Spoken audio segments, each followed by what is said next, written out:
You will hear a number of different recordings, and you will have to answer questions on what you hear. There will be time for you to read the instructions and questions, and you will have a chance to check your work. All the recordings will be played once only. The test is in 4 sections. At the end of the test, you will be given 10 minutes to transfer your answers to an answer sheet. Now turn to Section 1.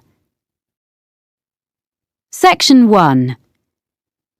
You will hear a woman talking to a man who works in a tourist information office. First, you have some time to look at questions 1 to 6.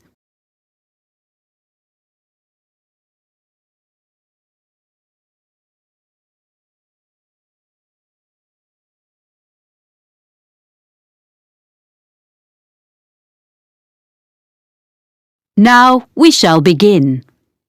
You should answer the questions as you listen, because you will not hear the recording a second time. Listen carefully and answer questions 1 to 6. Good morning. Can I help you? I hope so. I have a friend in Spain, and her 2 daughters are coming to the city to study for a month. So I thought the Tourist Information Center was the best place to ask about hostels. Can you recommend any? Of course.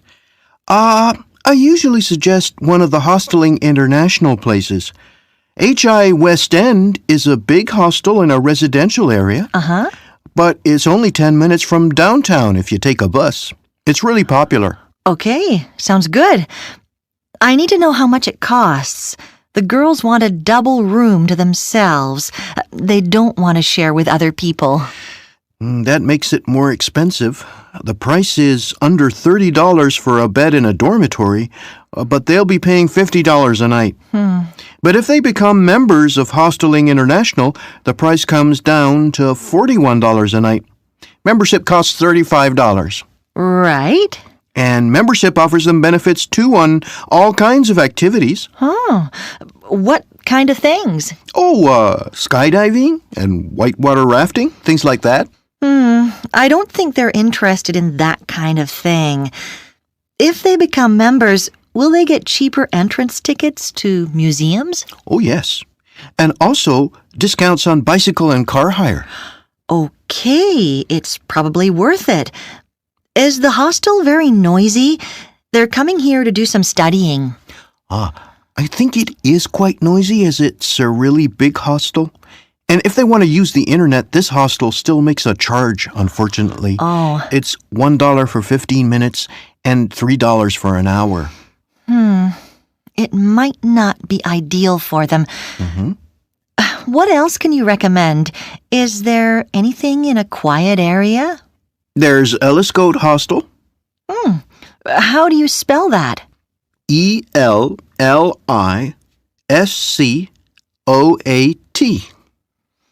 I've never heard that name before. And where is that? It's on the beach looking over the bay.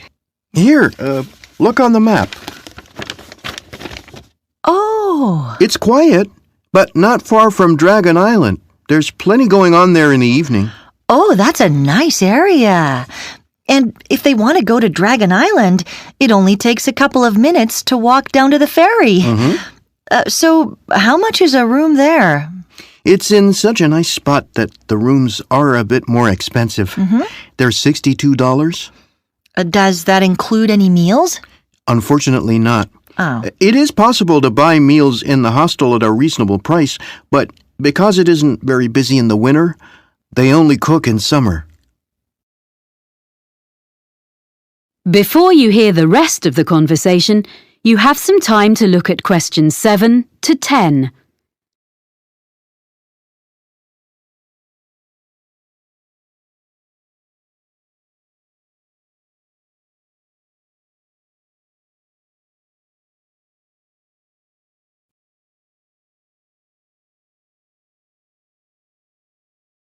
Now listen and answer questions 7 to 10. Oh, I think I know the place you mean. It's an old building, isn't it? Yes, it's well known as it's one of the oldest in the city. There's been a hotel there since 1887 when it was first built. It was turned into a hostel in 1985, and they've invested a lot of money restoring it inside. They'd like that. But I'm just looking on the map at where their college is. It's right in the center. It is a bit far for them from there. The hostel actually has scooters for hire at a very good price, so they could do that. It would be quicker than cycling or walking to the center. It is a bit expensive, but it sounds like the best one so far, unless there's something a bit cheaper. Okay, what about the Backpackers Hostel? That's not so expensive. It's in a side street in the entertainment district. They wouldn't need to go far to find everything they want. They could walk everywhere. And it's very reasonable. Only $45 and another $5 if they want to have breakfast. But what about other meals? There's no cafe, but on each floor in this hostel, there's a kitchen for residents to cook in. Oh. I'm not sure how well equipped they are, but it should be fine for basic meals. Well, that's really very helpful. I'll pass all this information on now. Do ask your friends to ring me if they need to know anything else. I will. Thank you. That is the end of section 1. You now have half a minute to check your answers.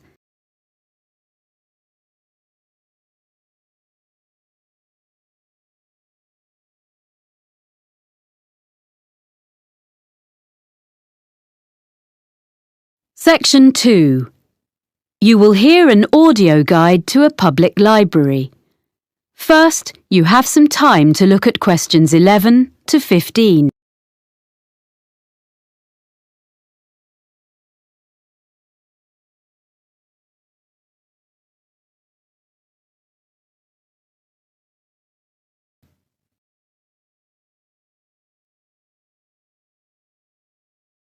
Now listen carefully and answer questions 11 to 15. Welcome to the Selmore Public Library, which has just been reopened after major refurbishment. This tour will introduce you to the building and its services. At any time you can stop the tour. We enter by the cafe, and our tour begins at the issue desk. If you stand between the information desk and the issue desk and look at the opposite wall, you will see shelves of books in the left-hand corner. This is where you will find a large number of novels and short stories. They are arranged alphabetically. If you are looking for something in particular, and it's not on the shelf, you can reserve it. The next area, directly opposite the issue desk, is a section where people can study. The library provides computers for users free of charge on the next floor, beside the reference books. But this area is for people to use their own laptops. You should ask for the internet passcode at the information desk. In the right-hand corner of this floor, there is a cafe. A selection of daily newspapers is always available there, but you can also take magazines into the cafe to read while you have a drink. You will find these on the racks to the left of the cafe, and there is a large selection. They are for reference only and cannot be borrowed, but you are welcome to photocopy any articles of interest. We ask you to return them when you have finished.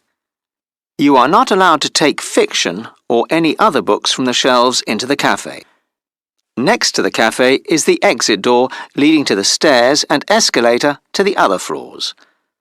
The largest collection of books in the library is fiction, and the next largest is non-fiction, which is in the corner of this floor opposite the cafe.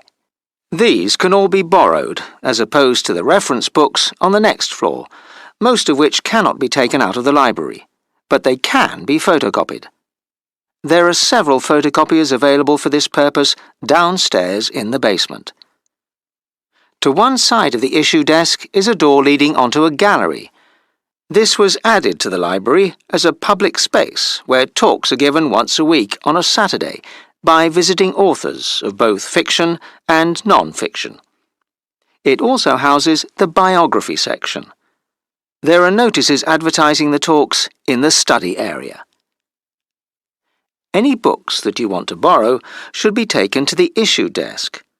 Before we leave this floor, I will give you some information about using the library.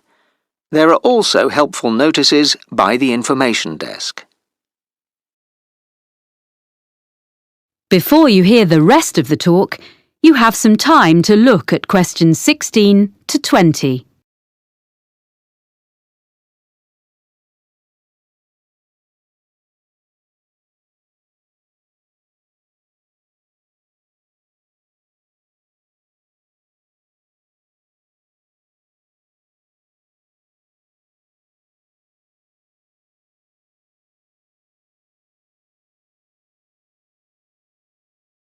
Now listen and answer questions 16 to 20. To join the library and take books out, you need a membership card. Take your passport or identity card, as well as proof of your home address, to the information desk and you will be issued with a card. After a period of 2 years, all readers are required to go to the desk with a document that has their name and current address on it, so the library can keep up-to-date records of where people are living. There's no need to show a passport again, and there is no charge for this, but any lost cards are charged at £5. If you can't find the book you want on the shelves, you can reserve it. If it's in another library in the city, we can usually get it for you within a week. If someone else has borrowed it, it can take a few weeks. Either way, we notify you by phone or email when the item is available to be picked up. We will hold it for you for 5 days. Books can be borrowed for 14 days and can be renewed for a further 2 weeks. Children's books also have a 2-week borrowing period. The same system exists for CD-ROMs and CDs, but DVDs, both children's and adults, can only be borrowed for up to 7 days. It isn't possible to renew them. Some reference books can be borrowed, but normally only for 1 day, so 24 hours. The library opening hours have been changed slightly. Instead of opening late on Wednesday evenings till 8 p.m, we will be closing at 6, as on other weekdays, but we will close at 7 instead of 5:30 on Saturdays and, a new development, we are going to open on Sunday mornings from next month 9 to 1. We are closed on public holidays and notices are posted in the library about these. Before you go upstairs, please note that if you're going to the exhibition area on the 3rd floor, large bags are not allowed. There are lockers beside the reference area on the 2nd floor where you can deposit them. If you need change, you can get that from the information desk on the 1st floor. Now press pause and proceed to the 2nd floor. When you reach the top of the stairs, press play. That is the end of section 2. You now have half a minute to check your answers.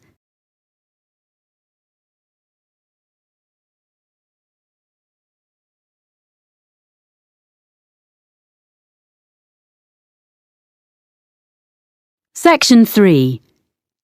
You will hear a university tutor talking to 2 students about a presentation they have made in a recent botany seminar. First, you have some time to look at questions 21 to 25.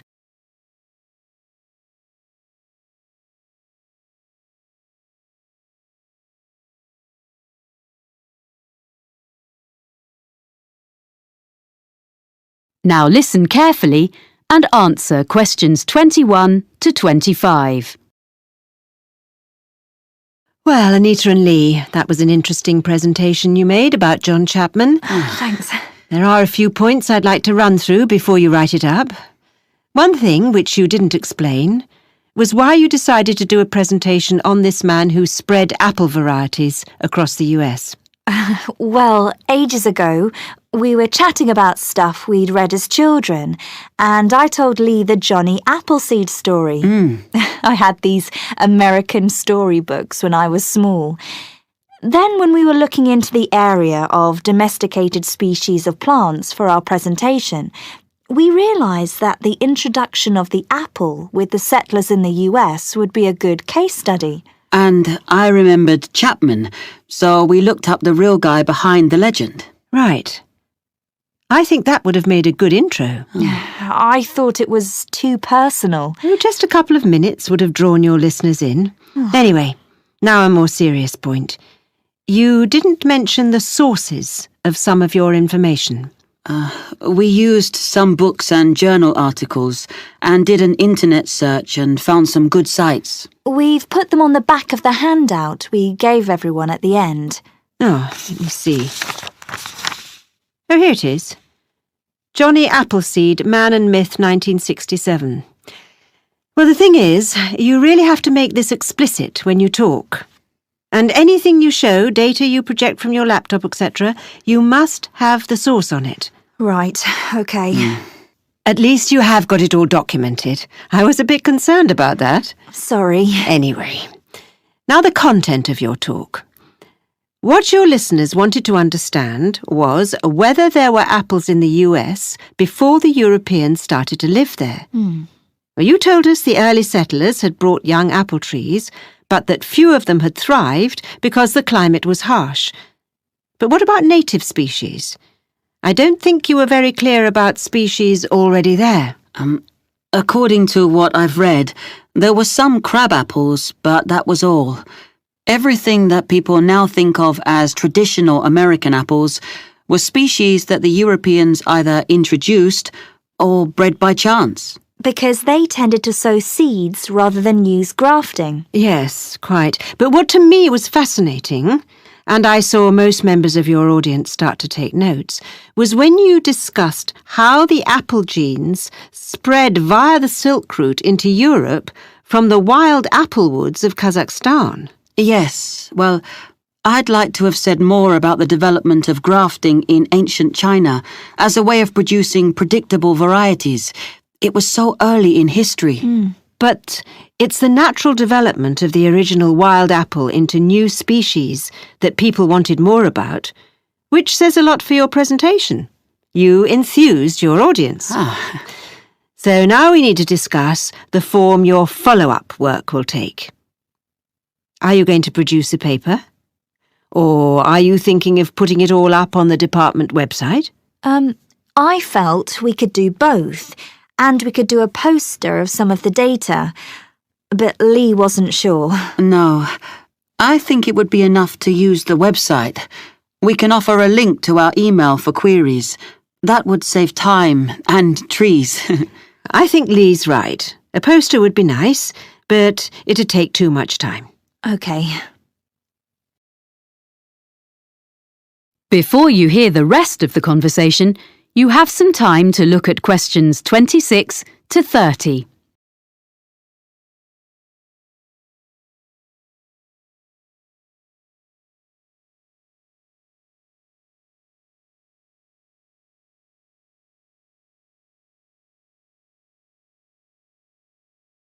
Now listen and answer questions 26 to 30.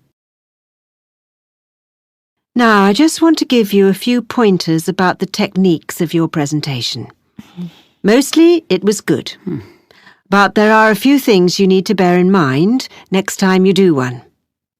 You both managed the hardware, I mean the projector and things, very well indeed, which is always a great help. Good. Oh, thanks. You'd obviously checked it out carefully. Yes.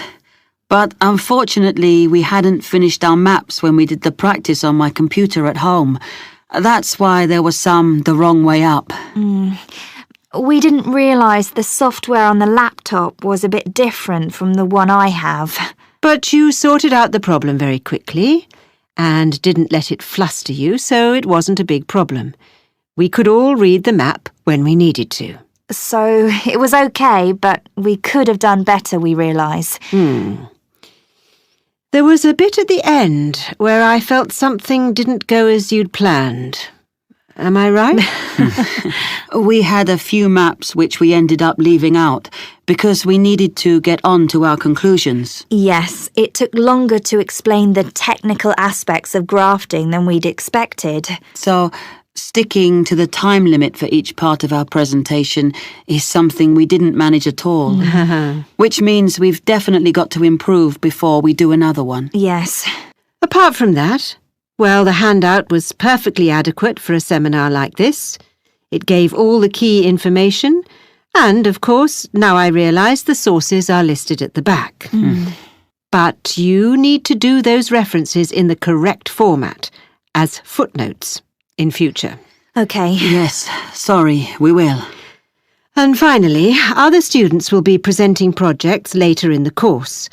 I shall be reminding them how well you both spoke, and that no one had any problem hearing or understanding either of you. In that respect, your talk was a model that the others can follow. Oh, thank you. Yes, thanks very much. This feedback has been very helpful. Well done, both of you. See you in a fortnight. Bye. Yes, thanks. That is the end of section 3. You now have half a minute to check your answers.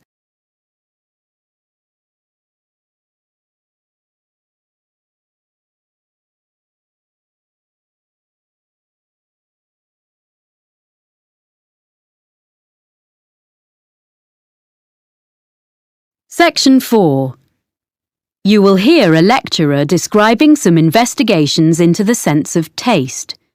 First, you have some time to look at questions 31 to 40.